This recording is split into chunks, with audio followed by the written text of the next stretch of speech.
Hey everyone, I wanted to make this quick short video to tell you about an event that I did this past weekend on Saturday, June 1st. It was just the best, and I'm still kind of on a high from it. So I want to tell you about it and why it's so exciting to me, and then also what I do as kind of a self-care measure when I organize and MC an event like this. So it takes a lot to make this happen. And as you know, I have a membership group called Alchemy of Writing, and it's specifically designed with introverts, intuitives, HSPs, and neurodivergents in mind, because we all need extra special things to keep us feeling balanced and centered and not completely depleted of our energy, right? So this is something I've learned to do for myself after an event. I never used to do it, and I paid the price until I figured this out, but I always build in at least one day of recovery and recuperation after. And so I'll tell you what that looks like for me and really encourage you to do the same thing. Even if you have not planned an event, but you just attend a big event with a lot of people, I think it's really essential for us to find those things that we have to do to take care of ourselves and keep our mental and physical health in mind. So as you might guess, there were a lot of details to sort out, with myself and my class. It's a class that I teach fiction writing to. And I have a new person now who's also on board with this nonprofit that I work through called Open Hearts, Open Minds. And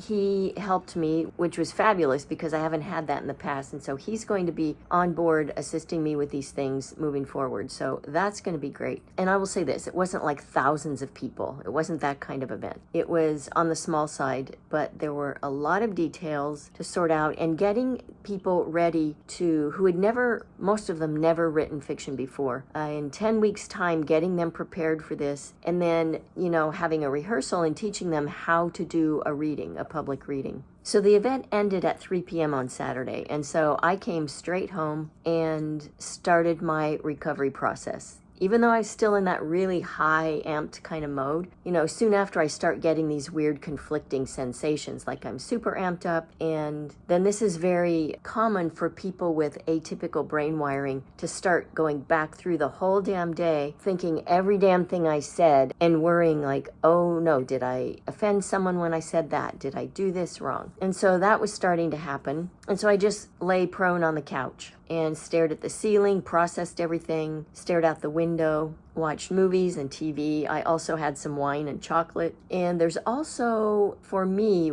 another facet that needs to be involved in this recuperation process of mine is hot water, whether it's in the form of a shower, a bath, or a hot tub. That's just really essential for me. And maybe it's because I'm a Cancer. We Moon Maidens really love our hot water, or water in general. And I think water has so many magical healing properties that it's a good thing for everyone. And it's a great way to really kind of wash off that energy. And it's not like I encountered any bit of negative energy on Saturday. It was all so positive and uplifting, but it's other people's energy. And those of us who are super intuitive, we pick up on other people's pains and sorrows. So water for me is just a great way to kind of rinse that away and create a clean slate. So point of all this is that self-care for me, I put it on my calendar. I give myself at least a day. This time I did a day and a half, and I just do whatever feels right for me in that moment. So on top of all this planning that had to happen, the event took place inside a prison, which had another whole layer of details and coordination that I had to sort out. And I think I mentioned earlier, the nonprofit that I do this work through is called Open Hearts, Open Minds, and it's in the city where I live. And they take the arts and dialogue groups into prisons to really harness that transformative power that the arts offer to us, and then also to create this bridge between our shared humanity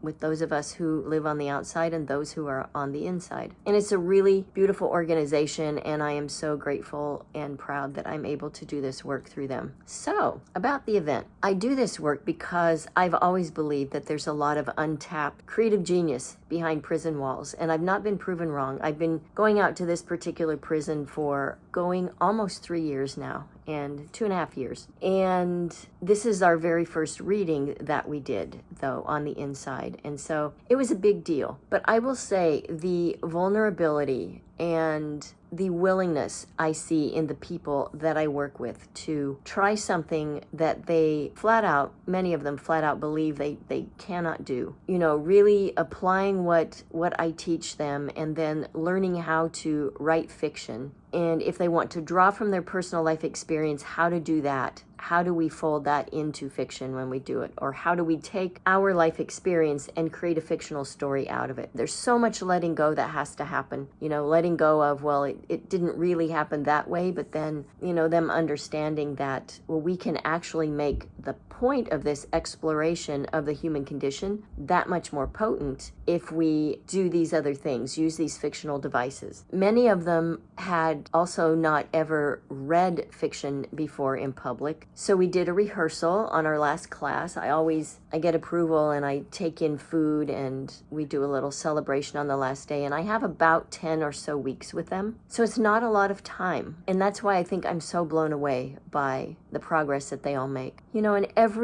every week that I leave there, and this event especially, it was just like 1,000-fold. And what I feel every week is my heart just feels so filled up and so broken open in all the best ways. I'm not an extremely social person. I'm very comfy in my solitude at home with my kitty. And I think being out there with them, I do this at an all-men's prison, and I think being with them every week in some way satisfies, the little shred of need I have for social engagement. So we had a mix of novel excerpts. We had, some of the guys started novels. We had some short stories. We had prose poetry. We had flash fiction. And there were 8 of them that read. And so the whole event was, I think, maybe 70, 75 people, something like that. And it was the 8 of them, myself, a few of the officers at the prison, people from the nonprofit that I mentioned, Open Hearts, Open Minds, some of the adults in custody at the prison who were invited by some of the guys who were reading. They were there, and then OHOM is what we call Open Hearts, Open Minds. They also put out a call to the public, and so there were quite a few people from the outside that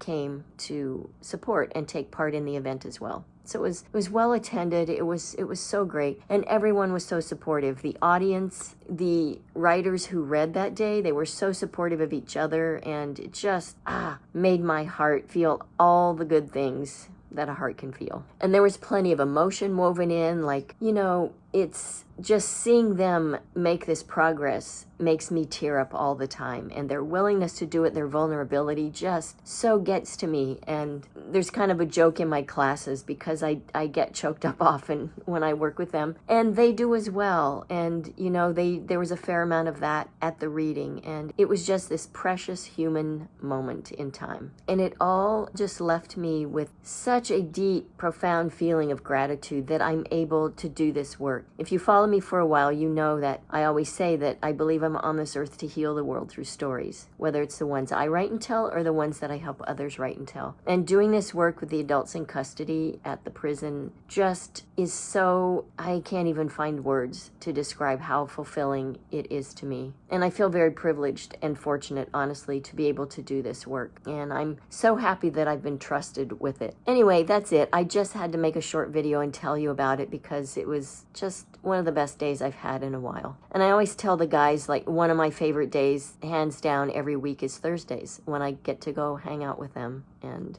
I just have so much respect for them. So I really hope, my wish for you is that your own writing is filling you up and drawing out your genius, because I know you have it. If you're following me, if this video has found you, if you're a creator, a writer, you have genius living inside you, and the world needs it. I really do think stories are the answer. And even though I can be quite jaded at times and cranky and sarcastic about humanity in general, I would not keep doing this work that I do if I didn't believe that there was hope. And my contribution to that is stories and storytelling, doing it myself and teaching others how to do it. So I really hope that you honor your own creative genius and don't stuff it down inside you. Please don't sideline it until all the so-called important things are done. It may be one of the most important things you do for yourself and for the world. So I hope you're doing that. I hope you're acting on your creative impulse so that you are setting yourself up so that your words can be experienced by others, whether it's in a public reading like the one I just did, whether it's in printed form because you've sent your work out to be published and it's now out there for the world to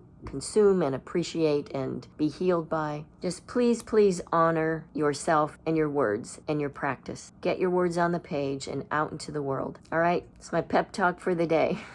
As always, I send you mad writing mojo. Happy writing.